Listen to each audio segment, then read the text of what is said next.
Bienvenidos. El episodio de hoy es un capítulo muy especial porque tengo el honor de estar hablando con el que para mí es uno de los difusores de la historieta nacional y del cómic en general más importantes de estos tiempos, alguien que desde el podcast de La Batea ha realmente difundido muchísimas obras, ha hablado de todo tipo de autores, ya sea nacionales o internacionales, podríamos decirlo. Así que para mí es un gran honor contar con la presencia de Mariano Cholakian. Mariano, es un honor para mí que estés hoy aquí y principalmente me gustaría agradecerte siempre la buena energía que siempre has tenido y siempre me has dicho un par de consejos bastante positivos, ¿no? Desde que he comenzado, ya que venís desde mucho más tiempo, vos, con el concepto de los podcasts.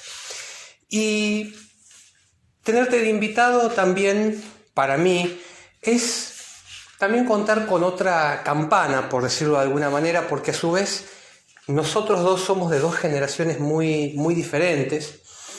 Yo siempre, o al menos yo creo que tu lugar, tu generación es mucho más generación perfil, más el estilo de informar o ese concepto que pienso yo viene más de la línea de la comiqueando o principalmente más de esa manera, digamos, de hacer periodismo sin ser periodista, digamos, pero con ese concepto de clásico de la historieta nacional, mientras que yo soy más de la generación, podríamos decir, Magic Kids y manga argentino de Ivrea.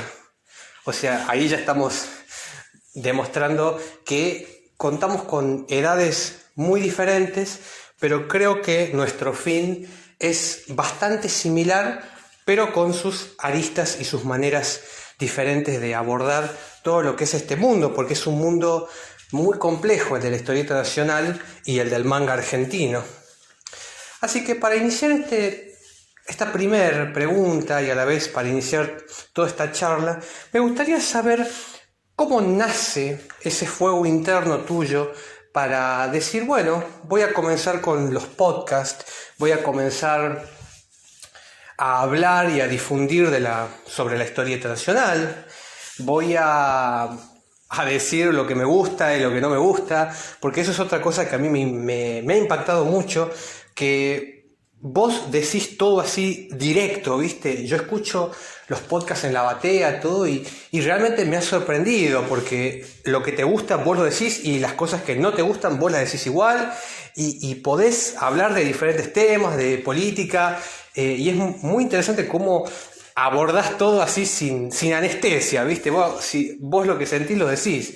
Yo en ese sentido, o al menos desde aquí, siempre he sido muy poético, porque siempre intento encontrar lo más bonito que tiene un determinado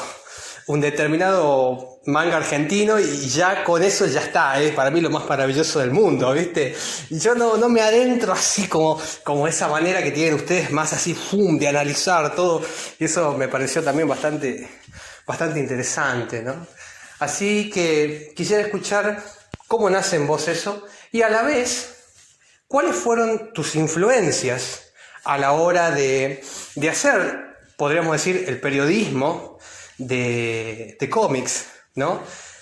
Yo siento que vos tenés esa forma clásica, por así decirlo, de la comiqueando y quizás de otros tipos de influencias. Pero bueno, lo dejo todo a tu palabra y bienvenido, Mariano querido.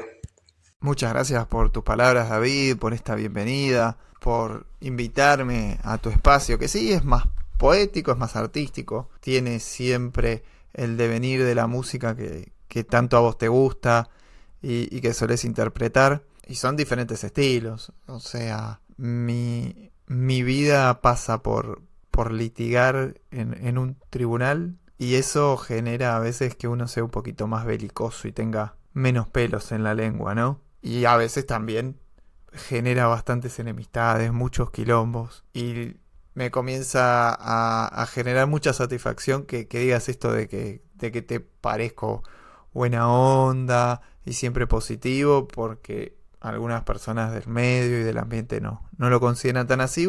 Tal vez sea un poco por ese estilo. Del mismo modo me da vergüenza que me tomes como un referente, porque en realidad estoy hace bastante poco tiempo laburando en esto. Van a ser recién 2 años, si bien tuve algunas experiencias radiales previas. En materia de hacer el podcast van recién 2 años, es un podcast joven y todavía creo que tenemos mucho que aprender en el espacio de la batea. La pregunta me parece bien interesante, creo que haces una distinción de generaciones y también de gustos a partir de esas edades, muy clara. Por supuesto que mi influencia principal en lo que es específicamente hacer divulgación de historieta es la Comiqueando. Tiene un estilo irreverente que a mí todavía me parece atractivo como para laburar, que no se aleja mucho de las influencias radiales que he tenido desde pendejo, de escuchar desde la mañana hasta quedarme dormido en la rock and pop, alternar un poquito con Dolina, que tal vez tanto no me ha influenciado desde los modos, pero sí desde el pensamiento ideológico, sin ningún lugar a dudas. Y toda la influencia de la radio hecha desde rock and pop, que tiene sus bemoles, tiene sus mejores y sus peores exponentes, creo que es mi mayor influencia principal y que me ha generado ese amor por estar en la palabra, en la oralidad de la difusión, ¿no? Y Andrés Acorsi estaba en rock and pop. Estaba en Tiempos Violentos con Gustavo Olmedo, a quien todavía hoy escucho. Y eso sí generó un interés por decir, bueno, no dibujo bien ni me gusta dibujar, porque sinceramente soy un tipo muy poco paciente para quedarme sentado dibujando, no tengo la capacidad de detalle. Si bien en algún momento tenía cierta habilidad a mis 10, 11, 12 años con el lápiz, no tenía paciencia para desarrollar el dibujo. Desde el punto de vista del guión, nunca me llamó la atención hacer historieta, mucho menos ser vendedor, y editar requiere tal vez una inversión demasiado grande. Entonces, siempre interesado por la radio, siempre interesado por hacer un poco de periodismo, porque en definitiva el periodismo es un oficio, es un hacer. Se va haciendo el periodista mientras labura y mientras genera su propio medio, más no sea ínfimo como es la batea, ¿no? Y entonces eso siempre me gustó, pero no lo convertí en medio de vida. Nunca dije, bueno, voy a estudiar periodismo, voy a dedicarme al periodismo como medio de vida. Siempre me llamó mucho más la atención desde el punto de vista de la necesidad. Así como alguien hace música por pulsión creativa, o muchos historietistas que en Argentina lamentablemente no ganan guita por hacer historieta. Bueno, del mismo modo a mí me pareció interesante hacer podcast desde la necesidad de comunicarme, de mandar un mensaje con mi propio estilo hacia los compañeros comiqueros. Y además de las influencias de Comiqueando, siempre estuve muy atento a lo que es el ambiente del podcast comiquero español. Admiro mucho lo que hacen los de Tomos y Grapas, donde tuve el gusto de participar un tiempo. Es la hora de las tortas, lo que hacen los chicos de Sala de Peligro, que es un podcast relativamente reciente, pero que sin embargo ha tenido muchísimo impacto y un laburo pero exquisito de investigación, y además que apunta por ahí a una época del cómic yankee que a mí me interesa mucho y que es a veces donde solemos caer tal vez demasiado seguido en la batea, ¿no? Si bien intentamos abrir mucho el panorama, claramente el gusto principal tiene que ver con cómics de los 80 de superhéroes, ¿no? Y ahí solemos reincidir, pero también cubrimos manga, cómic nacional, siempre desde el punto de vista de la lectura y de tratar de profundizar, obviamente dando datos, pero sin caer en el enciclopedismo, y y tratando de aportar un análisis nuevo y una mirada particular. Ese es el estilo, sin olvidarse de entretener. Cada vez me siento más como un entretenedor que como un divulgador de historieta. Pero también es un poquito eso. El podcast, que se parece bastante a la radio, se mete en la casa de una persona y le hace compañía, te hace divertirse, interesarse por un tema, y es un poquito la magia que genera esto, ¿no? Es increíble escucharte, Mariano, siempre es un gusto realmente poder ver cómo desarrollas todos los temas. También es muy interesante el planteo que hiciste, ¿no? El hecho de que tu profesión sea ser abogado y la mía sea ser músico. Y eso también un poquito cómo nos va formando y cómo nos va permitiendo dar un enfoque, ¿no? A un hecho como es la historieta nacional, ya sea lo más clásico, por supuesto, o el manga, y como dos personas, ¿no? De diferentes tiempos, ¿no? Diferentes edades. De hecho, yo tengo 27 años. Podemos contemplar o analizar de diferentes puntos de vista.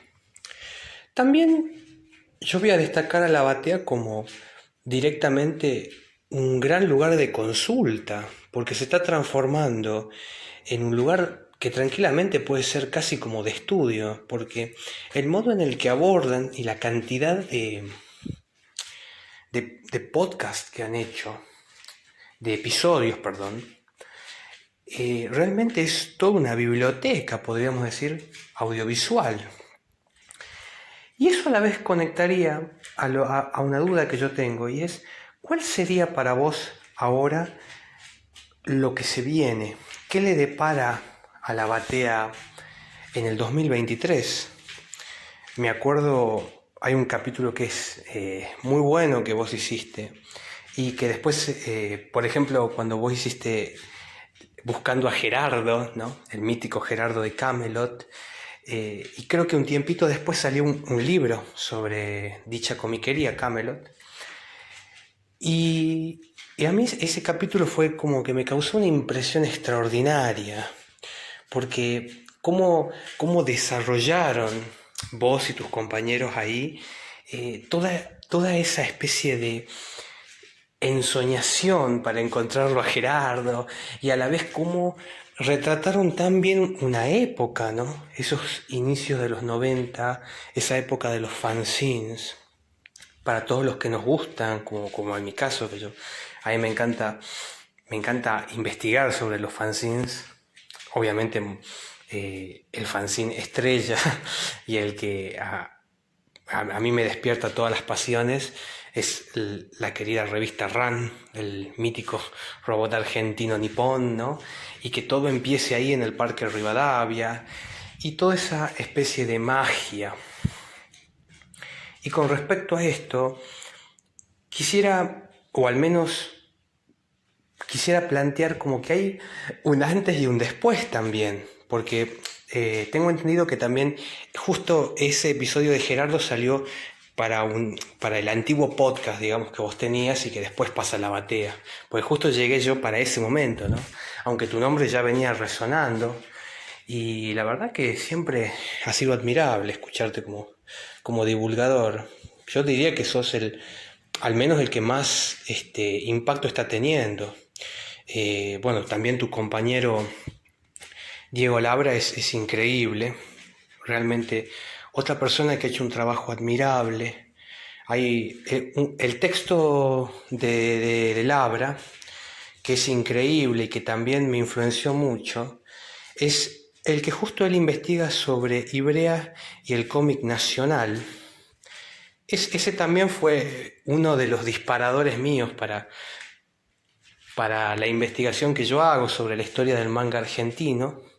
Y sobre esto también viene la segunda pregunta, que engloba toda esta especie de mini charla que estoy haciendo, y es que hay algo que yo he visto mientras yo investigo y voy buscando la historia de estos primeros mangas argentinos, que yo pongo la fecha desde el año 94, que sale el primero en el fanzine Run, que se llama Adagio Atlántico.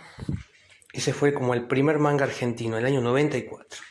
Y para mí culmina ese periodo clásico ya con los que serían, para mí, los más grandes mangas que existieron, y es esa trilogía increíble de Reparaciones Fina, Automatic Quilombo y Operación Tower Tank.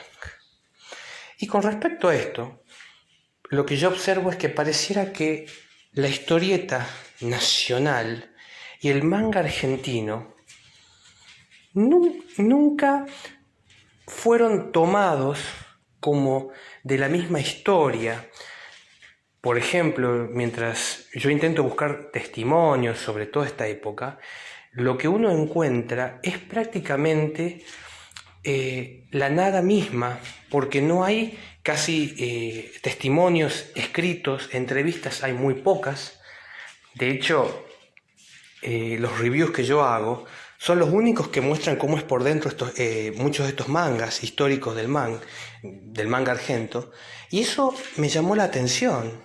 Y esto se conecta a, quisiera saber tu opinión, cómo lo ves vos, porque es muy curioso que haya tantos artistas que es como que fuese una historia paralela, porque lo que yo observo hasta cuando yo iba al colegio, a la secundaria, es que es como que se enseña la historieta argentina como grandes tópicos, pero del siglo XX, y me da la sensación de que nunca se enseña qué pasa del 2000 para adelante, ¿viste? O sea, siempre están los grandes nombres, que por supuesto son grandes obras: El Eternauta, Mafalda, Clemente, las obras de Fontana Rosa, que son increíbles, pero que es un periodo histórico.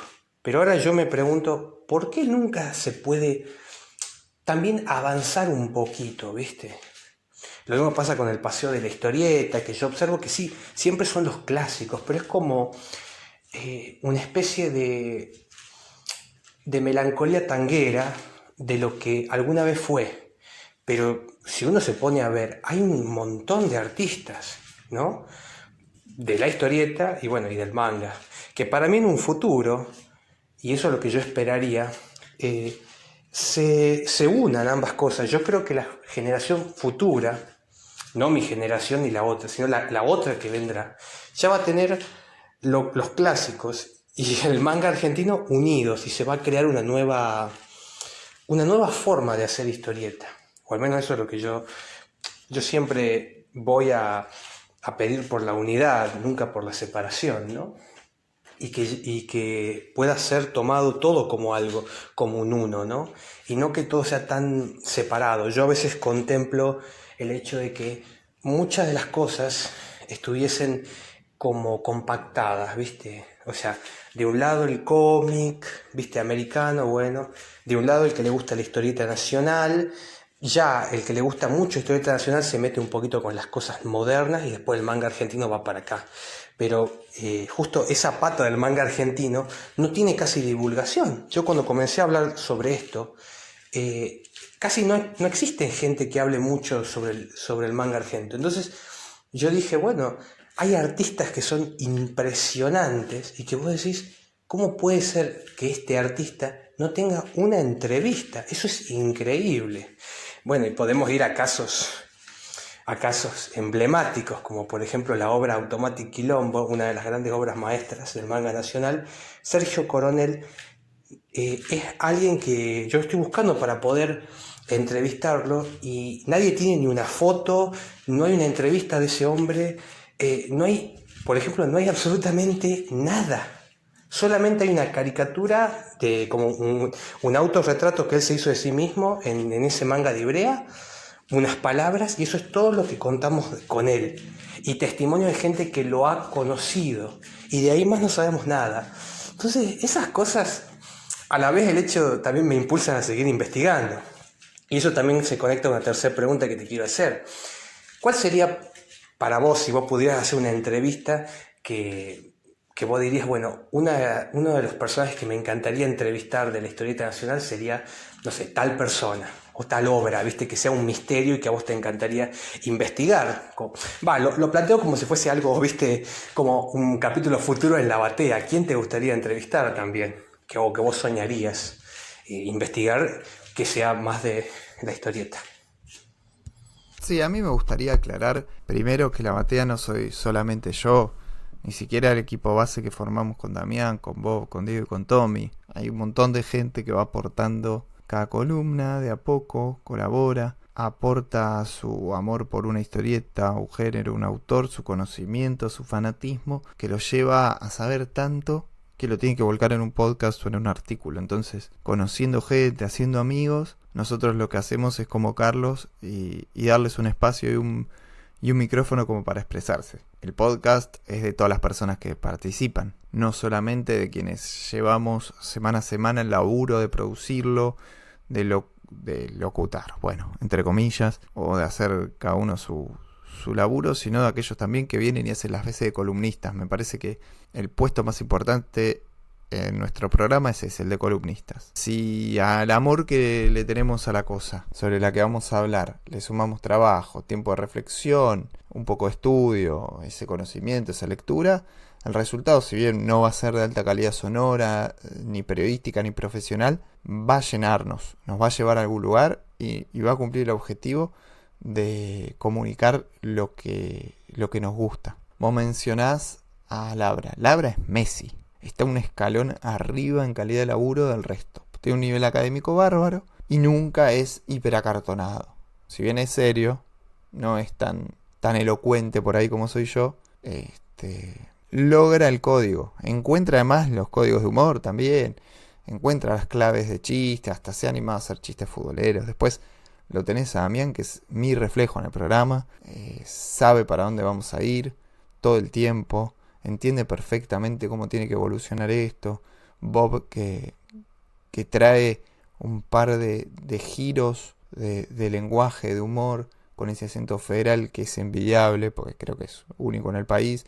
Y después está Tommy, que es el más pibe de todos, y que se enganchó con esto tal vez, o un poco más que nosotros, a partir de lo que es la pantalla, hacia la historieta. Y eso también es bastante interesante porque a los demás no nos pasó, ¿viste? Creo que a esta altura la simbiosis de laburo, tanto del equipo fijo como de todos los columnistas, es total y entendemos lo que estamos haciendo siempre con buen humor. A veces con polémica, sí, pero con buen humor. Así que para el 2023 la idea es seguir abriendo el laburo, que es totalmente colectivo, haciéndolo más colectivo todavía, menos centrado en mi conducción, seguramente, y van a empezar nuevas columnas, vamos a incorporar caras nuevas, así que viene una época de crecimiento. No sé si alguna promesa o alguna posibilidad en torno a estas entrevistas que me preguntas. Vos me decís, ¿quién te gustaría, quién te encantaría? Gerardo, ya sabemos dónde está y no quiere participar. Muñoz, lo hemos cumplido.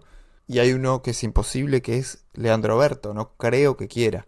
No me lo imagino queriendo participar de una entrevista incómoda, cero condescendiente como la queríamos nosotros, sino todo lo contrario. Él quiere ir donde haya gente que lo adore, gente que le deba un lugar casi de Funko en su biblioteca. Así que la verdad, no, si bien me gustaría, no creo que se vaya a dar, nunca. No creo que se anime él a enfrentar las preguntas que le haría. Tampoco tiene por qué, ¿no? Digo, lo estoy provocando a ver si viene.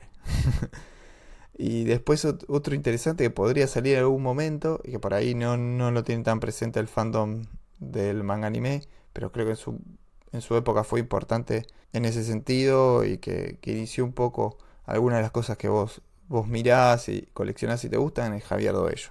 Ahí podría llegar a interesar al grupo que le guste el manga argentino. En cuanto a autoras y autores, no tengo expectativas de entrevistas con alguna o alguno, porque creo que es medio incómodo hablar de la propia obra y no termina resultando tan entretenido a largo plazo. Prefiero que vengan a hablar de cosas que les gusten y que les encanten. Seguramente a alguien del mundo autoral haya, pero hablando de otros temas, ¿viste? No de lo que hacen. Después tenemos una polémica. Vos en tus preguntas me empezás a hablar del manga argentino y la historieta argentina, que están en compartimientos estancos, que no se llevan bien. Y yo la verdad es que tengo definiciones diferentes para lo que es el manga argentino. Vos me hablás de que van en islas, en ríos diferentes. Y la realidad es que yo pienso que los análisis que vos traés tienen más que ver con una época de la historieta donde se había caído el sistema industrial, donde había ingresado fuertemente el manga anime a Argentina y estaba generando nuevos fans que querían expresarse y encontraron un estilo casi de imitación para hacer historieta argentina. De un estilo casi de imitación al manga, así como existió en los 90 o los primeros 90. Un estilo, ponele, con el Caballero Rojo de Navarro, que es casi idéntico al laburo de John Byrne. Después lo tenés a Mikilo, lo tenés a Animal Urbano. Bueno, expresiones parecidas al superhéroe. Bueno, lo que vos llamás manga argentino es una expresión directa del primer fanatismo por el manga anime en Argentina. O el segundo, como he oído alguna vez. Lo mismo con los fanzines. Entonces vos me preguntás, ¿existe el manga argentino? Y para mí no. Para mí es historieta hecha en Argentina con muchísima mayor influencia de manga. Lo mismo que sería que no existe el manga francés. O sea, es bande dessinée con mucha influencia de manga. Lo mismo que el Amerimanga, que fue ese estilo tan usado en los 90 en el cómic yankee de superhéroes. Yo sinceramente pienso que es historieta. O cómic, o bande dessinée, o manga, o cuadriños, o fumetti, de acuerdo al país donde te encuentres. Sin embargo, para caracterizar algo de manga de determinado lugar, ¿en qué me centraría? Bueno, vos lo definís por una posición estética, y a mí me parece que eso está muy bien, pero si son obras que tienen 80 páginas, no sé si se parece mucho a la concepción del manga tal cual lo conocemos, a la forma de producción. Me parece que se parece mucho más a nuestra historieta independiente del siglo XXI que a las formas de producciones japonesas de historieta. Y lo que después vamos a encontrar es que esa influencia se volvió mucho más fuerte y aparece ahora atravesando toda la plana de autoras y autores jóvenes. Tenés algunos autores que van a tener una influencia enorme, casi al 100%, como va a ser el caso de Fernando Viz, de Teora B, y después vas a tener otros grados menores. Por ejemplo, en Supermercado es muchísimo menor.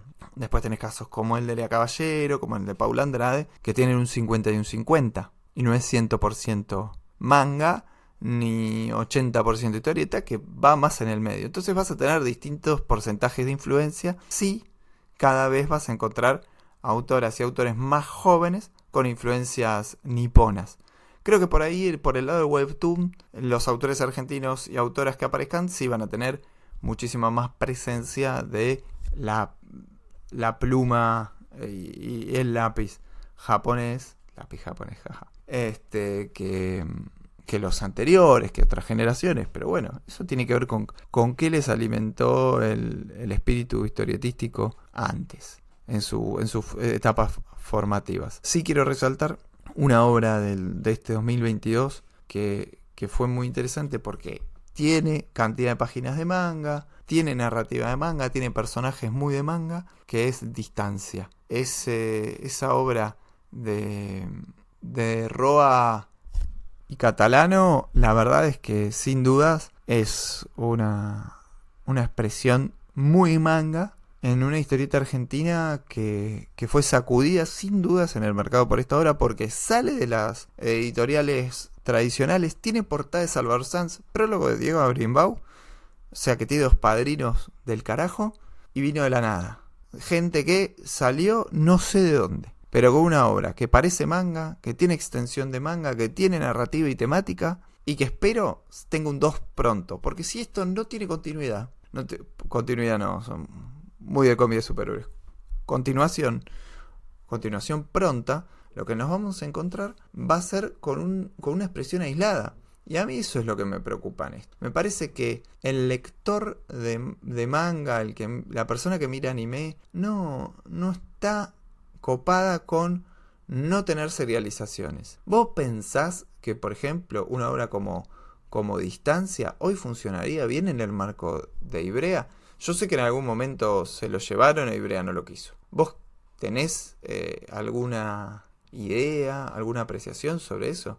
Quien se mete a Manga Argentina a hablar de si salió o no salió el último tomo de la serie de moda, que hoy no tengo idea cuál es, era Chainsaw Man, no sé cuál es, ¿tiene interés por esto? Porque la verdad es que yo tengo entendido que hay más un consumo de la historieta japonesa y de manga japonés en ese público, y que la historieta argentina es para los que leen historieta argentina. Increíble tu respuesta, bien, bien potente, ¿viste? Eso es lo que a mí me sorprende mucho de vos, y es esa forma en la que vos podés responder con esas palabras tan contundentes, y es un poco la versión opuesta a mí, que nunca podría dar una respuesta así, ¿viste? Tan fuerte, tan directa. Y eso es lo que me interesa mucho cuando yo escucho tus podcasts, o la manera en la que vos tenés para difundir, que vos tenés esa forma de hablar que es como contundente, ¿viste? Eso me parece impresionante y me sorprende, ¿no? Hay algo que me interesó mucho que dijiste, y es que la verdad que sería genial que en la batea hagan un especial hablando con Doello. Me parecería increíble, porque no hay muchas entrevistas así extensas y él hablando, ¿no? Y a mí me interesaría mucho escuchar su testimonio, más precisamente en la época en que él editó manga, si no me equivoco. Así que sería increíble, ¿no? Poder, y a la vez creo que ustedes son los más indicados para poder hacerle una entrevista a él. Pero ahora volviendo a vos, ¿no? Y también como cierre, me gustaría saber cuáles son los autores, o cuál es el autor o una obra que a vos más te emociona, más te llega al alma. ¿Cuál es ese cómic o historieta nacional? O puede ser un cómic de los 80, puede ser de cualquier lugar, pero que vos lo ves y te emociona. Eso me gustaría saberlo. O un autor que vos sabés que vas a ver su obra y te vas a emocionar, o te va a llegar a lo más profundo de uno, ¿no? Ya sea que te lleve a ambientes de tu infancia o tiempos posteriores, pero es ese hecho de que quisiera saber si vos tenés algún autor que vos ves y vos decís, wow, qué impresionante, qué emocionante, qué extraordinario que él pueda lograr esto. Por ejemplo, en mi caso, como todos saben, mi obra favorita es Reparaciones Finas, de la gran Patricia Leonardo. Yo cuando veo su arte me emociono tanto, que me ha pasado ver su manga Casa de Brujas y emocionarme tanto por el dibujo en sí, que me puse a llorar. Yo decía, qué impresionante cómo una persona con un dibujo puede hacerme llorar y emocionar como un niño, ¿me entendés? Ese hecho de la contemplación más pura. Bueno, ese hecho me gustaría saber, ¿no? Si hay en tu caso, si hay alguna obra que te haga emocionar así, ¿no? No sé si hasta las lágrimas, pero sí que te llegue al corazón, ¿no? Y como cierre, me gustaría que, bueno, pases las redes donde la gente puede escuchar el podcast de La Batea, o cómo la gente te puede encontrar, cuál es tu red social que utilizas para charlar con la gente, si son las clásicas redes sociales, o tenés una en particular con la que vos, bueno, podés recibir alguna devolución de las personas, o si a alguien le gusta escucharte, dónde más te puede oír, o solamente es en La Batea. Eso también sería muy, muy interesante.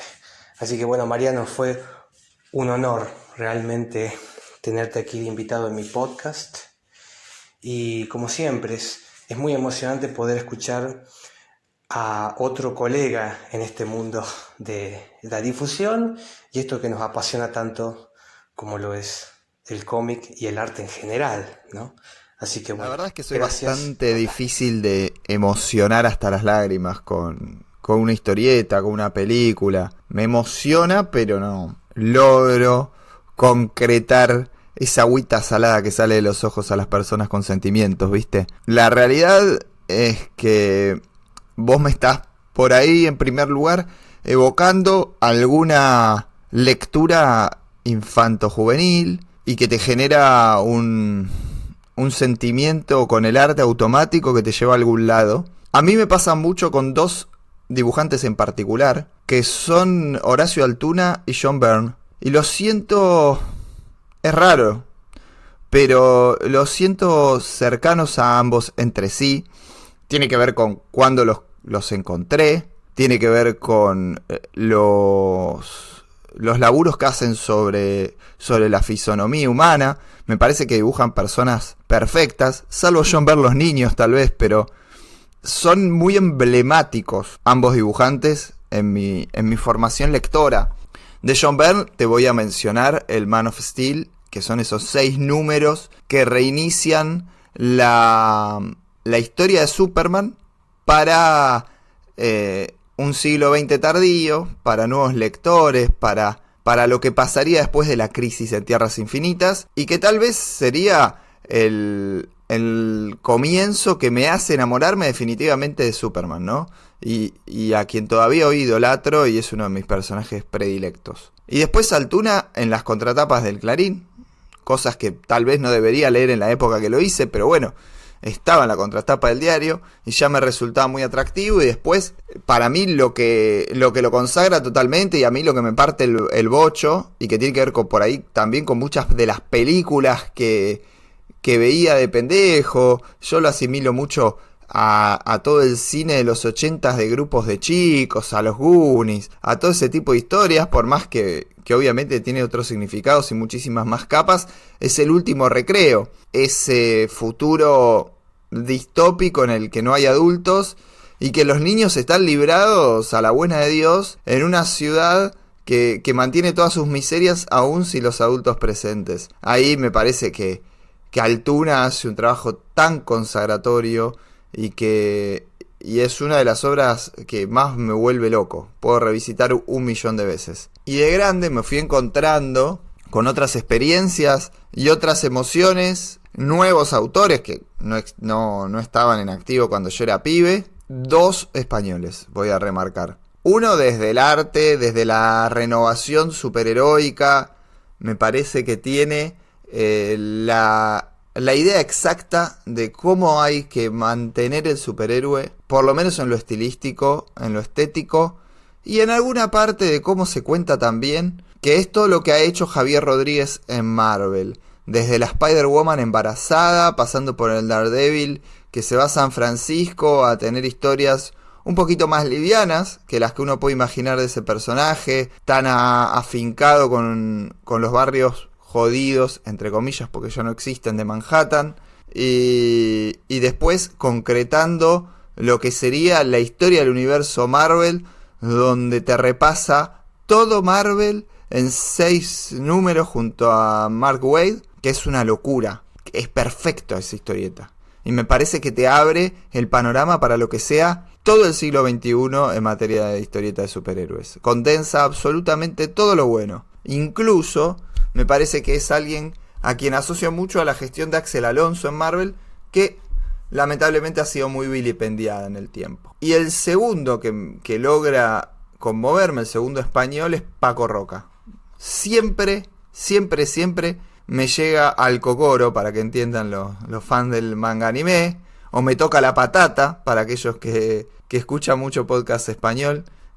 Realmente es un autor que analiza tanto la historia de vida y que no es lo mismo que hacer historieta autobiográfica. No es me levanté, me lavé los dientes y me trataron mal en el laburo. Paco Roca trabaja tal vez los momentos más cruciales de la historia adulta de alguien, que tienen que ver con los fallecimientos, con repasar lo que es la biografía familiar y cómo se fueron construyendo los vínculos y las personalidades. Entonces vas a tener desde vaciar una casa, vas a pasar por un hogar de ancianos con Alzheimer y encontrar tal vez momentos de la guerra civil. Realmente logra Paco Roca llegar al fondo del corazón y de la existencia familiar. Es otro de los que me conmueven. Te agradezco, David, por este espacio, por permitirme contar mis sensaciones, mis pensamientos, por invitarme a esto que es diferente a lo que suelo hacer. Tiene características distintas y así todo muy disfrutables. Actualmente, me preguntabas, estoy haciendo solamente la batea, que aparece todos los miércoles a la medianoche, es decir, a las 0 horas de los miércoles. Algunos le decimos noche del martes, pero bueno. Y aparece en Spotify, en iVoox, Google Podcast, Apple Podcast. Y cuando YouTube habilite los podcasts, va a estar en YouTube. Mientras YouTube siga haciendo video, no vamos a salir ahí, porque La Batea tiene la idea de reivindicar el audio como vehículo, de llevar lo que fue la radio a una nueva era, lo que fueron las radios barriales. Yo siento que cuando hablo en La Batea estoy en una radio barrial. Con ese espíritu la trato de hacer y de disfrutar. Y me parece que el audio es donde nos vamos a quedar. No me gusta hacer el YouTube. Y hasta que no lo habiliten no vamos a estar ahí. Así que Spotify, iVoox, Google Podcast, Apple Podcast y todas las plataformas de escucha del formato está La Batea. Después, redes sociales, @mdcholakian, MD de Mariano Daniel, Cholakian, CHOLAKIAN en Instagram, o el de la propia Batea, que es @labatea_podcast. Muchas gracias, David, un abrazo grande.